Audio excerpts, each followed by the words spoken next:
पढ़ते हैं past continuous tense के बारे में। तो देखते हैं सबसे पहले इसकी हिंदी में पहचान।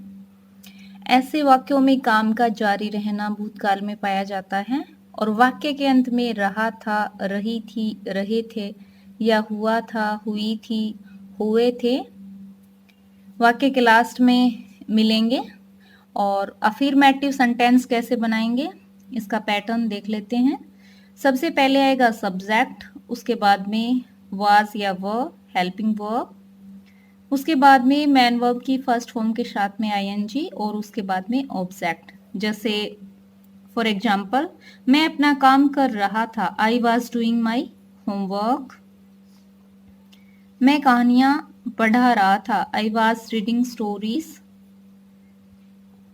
अब इसका बनाएंगे नेगेटिव सेंटेंस। नेगेटिव सेंटेंस में इसका पैटर्न क्या रहेगा, सब्जेक्ट आ जाएगा, उसके बाद में वाज या वर्ब, उसके जस्ट बाद में नोट आएगा और फिर उसके बाद में मैन वर्ब की फर्स्ट फॉर्म के साथ में आईएनजी की फॉर्म आ जाएगी और उसके बाद में सेंटेंस आगे वैसा का वैसा यानी ऑब्जेक्ट आ जाएगा। जैसे एग्जाम्पल देखते हैं इसके, वे घर नहीं जा रहे थे, दे वर नॉट गोइंग होम। वे खेल नहीं खेल रहे थे, दे वर नॉट प्लेइंग गेम। अब देखते हैं इंट्रोगेटिव सेंटेंस यानी प्रश्नवाचक वाक्य।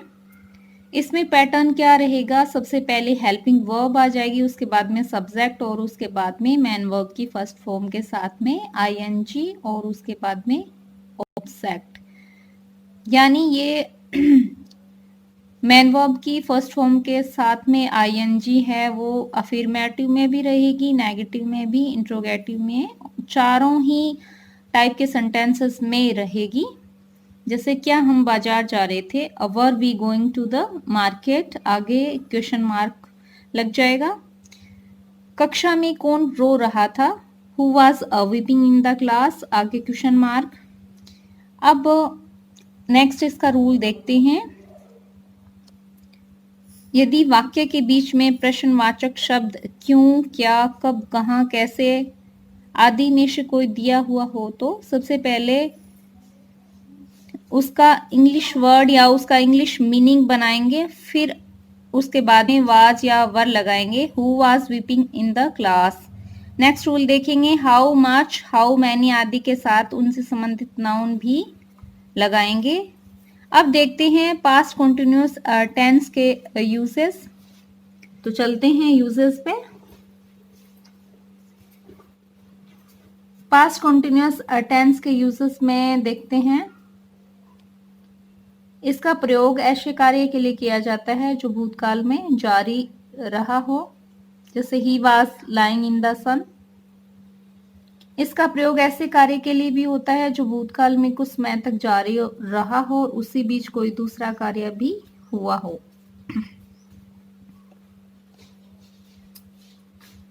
जैसे the players were playing when the storm.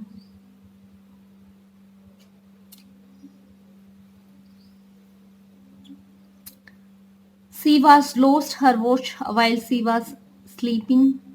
इसका प्रयोग ऐसे दो या दो से अधिक वाक्यों के लिए भी होता है जो भूतकाल में साथ साथ जारी रहा हो। ये प्राय व्हाइल से जुड़ते हैं, जैसे I was reading a story while Hari was writing letters. When the bell rang I was watching TV. जो कार्य भूतकाल में कुछ समय तक जारी रहा हो उसी बीच कोई दूसरा कार्य भी हुआ हो। दूसरा कार्य जो तुरंत समाप्त हो जाता है, सिंपल पास्ट टेंस का उसमें प्रयोग करेंगे, तथा जिस क्लोज में कार्य जारी रहा हो उसमें पास्ट कंटिन्यूअस टेंस का प्रयोग अपन करेंगे।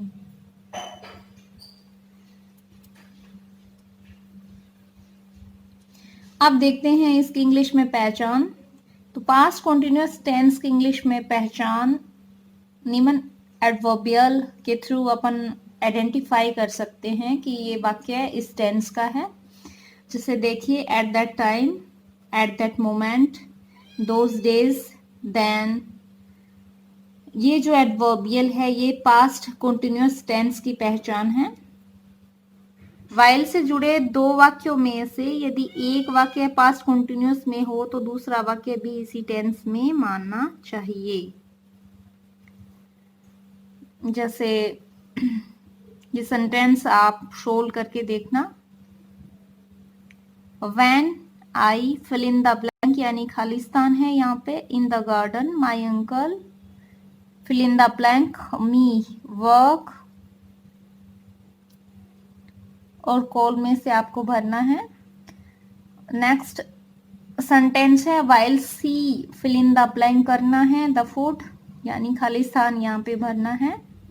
The children fill in the blank यानी खालिस्तान भरना है। आगे कुक और प्ले में से आपको जो भी सेंटेंस के अकॉर्डिंग भरना है वो कंप्लीट करके भरें और मेरे पास में कमेंट जरूर डालें। ओके, थैंक यू बच्चों, मिलते हैं नेक्स्ट वीडियो नेक्स्ट टेंस के साथ में। ओके।